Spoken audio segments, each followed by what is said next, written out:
To lead tomorrow, learn today. Leadership is developed daily, not in a day. That is the reality dictated by the law of process. Benjamin Disraeli asserted, the secret of success in life is for a man to be ready for his time when it comes. When a person goes on, a disciplined, consistent basis gets him ready, no matter what the goal. You can see the effect of law of process in a way in any walk of life. NBA Hall of Fame player Larry Bird became an outstanding free throw shooter by practicing 500 shots each morning before he went to school. Demosthenes of ancient Greece became the greatest orator by reciting verses with pebbles in his mouth and speaking over the roar of the ocean's waves. And he did it despite having been born with a speech impediment. You need to have the same dedication to become an excellent leader. You need to work on it every day, fighting your way up. There's an old saying, champions don't become champions in the ring. They're merely recognized there. That's true. If you want to see where someone develops into a champion, look at his daily routine. Former heavyweight champ Joe Frazier stated, you can map out a fight plan or a life plan. You can map out a fight plan or a life plan, but when the action starts, you're down to your reflexes. That's where your road work shows. If you cheated on that in the dark of the morning, you're getting found out now under the bright lights. Boxing is a good analogy for leadership development because it's always about daily preparation. Even a person with natural talent has to prepare and train to become successful. One of this country's leaders was a fan of boxing, President Theodore Roosevelt. In fact, one of the most famous quotes uses a boxing analogy. In the little box it says, champions don't become champions in the ring. They're merely recognized there. It's not the critic who counts, not the man who points out how the strong man stumbled, or where the doer of deeds could have done them better. The credit belongs to the man who is actually in the arena, whose face is marred by dust and sweat and blood, who strives valiantly, who errs and comes short again and again, who knows the great enthusiasm, the great devotions, and spends himself in a worth cause, who, at best, knows in the end the triumph of high achievement, and who at the worst, if he fails, at least fails while daring greatly, so that his place shall never be with those cold and timid souls who know neither victory nor defeat. Roosevelt, a boxer himself, was the ultimate man of action. Not only was he an effective leader, but he was one of the most flamboyant of all U.S. presidents. British historian Hugh Brogan described him as the ablest man to sit in the White House since Lincoln, the most vigorous since Jackson, the most bookish since John Quincy Adams.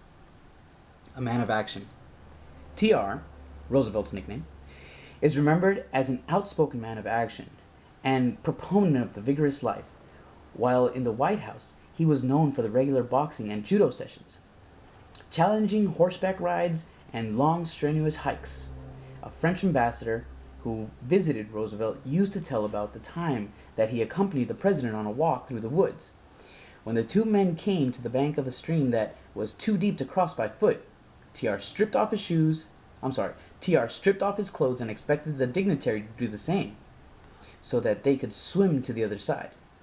Nothing was an obstacle for Roosevelt. At different times in his life, Roosevelt was a cowboy in the Wild West, an explorer and big game hunter, and a rough-riding cavalry officer in the Spanish-American War. His enthusiasm and stamina seemed boundless. As the vice presidential candidate in 1900, he gave 673 speeches and traveled 20,000 miles while campaigning for President McKinley. And years after his presidency, while preparing to deliver a speech in Milwaukee, Roosevelt was shot by a would-be assassin. With a broken rib and a bullet in his chest, Roosevelt insisted on delivering his 1-hour speech before allowing himself to be taken to the hospital.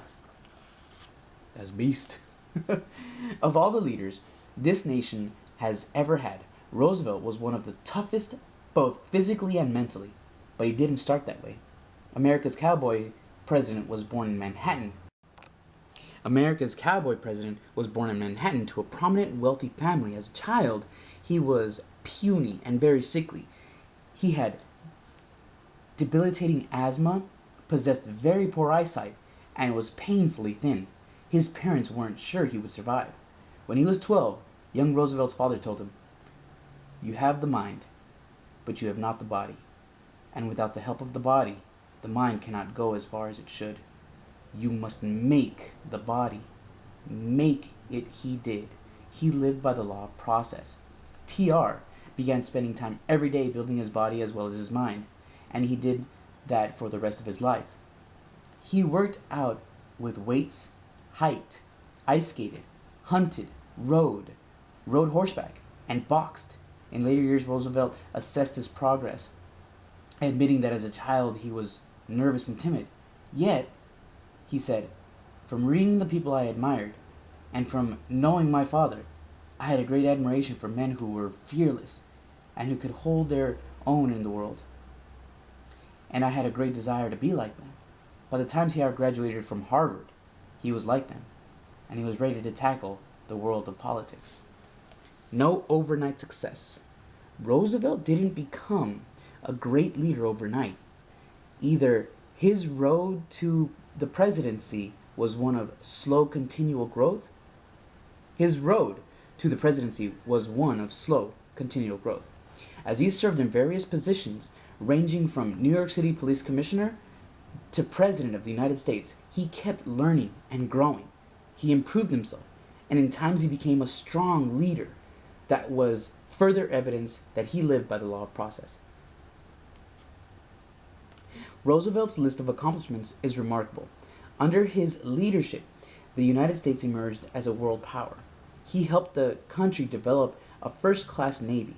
He saw that Panama Canal was built. He negotiated peace between Russia and Japan, winning a Nobel Prize in the process. And when people questioned TR's leadership, since he had first become president when McKinley was assassinated, he campaigned and was reelected by the largest majority of any president up to his time. Ever the man of action, when Roosevelt completed his second term as president in 1909, he immediately traveled to Africa, where he led a scientific expedition sponsored by the Smithsonian Institution. A few years later, in 1913, he co-led a group to explore the uncharted river of Doubt in Brazil. It was a learning adventure he said he could not pass up. "It was my last chance to be a boy." He later admitted he was 55 years old. On January 6, 1919, at his home in New York, Theodore Roosevelt died in his sleep. Then, Vice President Marshall said death had to take him sleeping, for if Roosevelt had been awake, it would have been a fight. When they removed him from his bed, they found a book under his pillow. Up to the very last, TR was still striving to learn and improve himself. He was still practicing the law of process. If you want to be a leader, the good news is that you can do it. Everyone has the potential. But it isn't accomplished overnight. It requires perseverance. And you absolutely cannot ignore the law of process. Leadership doesn't develop in a day. It takes a lifetime. Applying the law of process to your life. What is your personal plan for growth?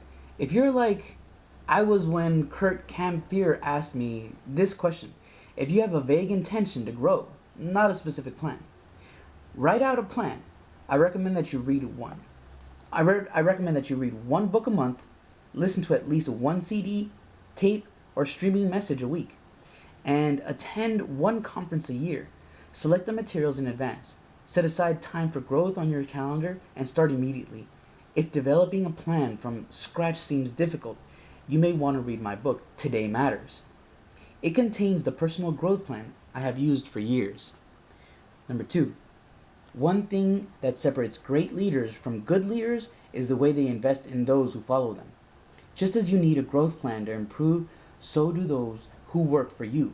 You can take groups of employees through books, bring in trainers, mentor people one-on-one. Anything that works. Make providing opportunities for growth your responsibility. If you're a leader of a business, an organization, or a department, you can create a culture of growth. When people in your sphere of influence know that personal growth and leadership development are valued, resourced, and rewarded, then growth will explode. And the environment you created will begin attracting high achievers and people with great potential.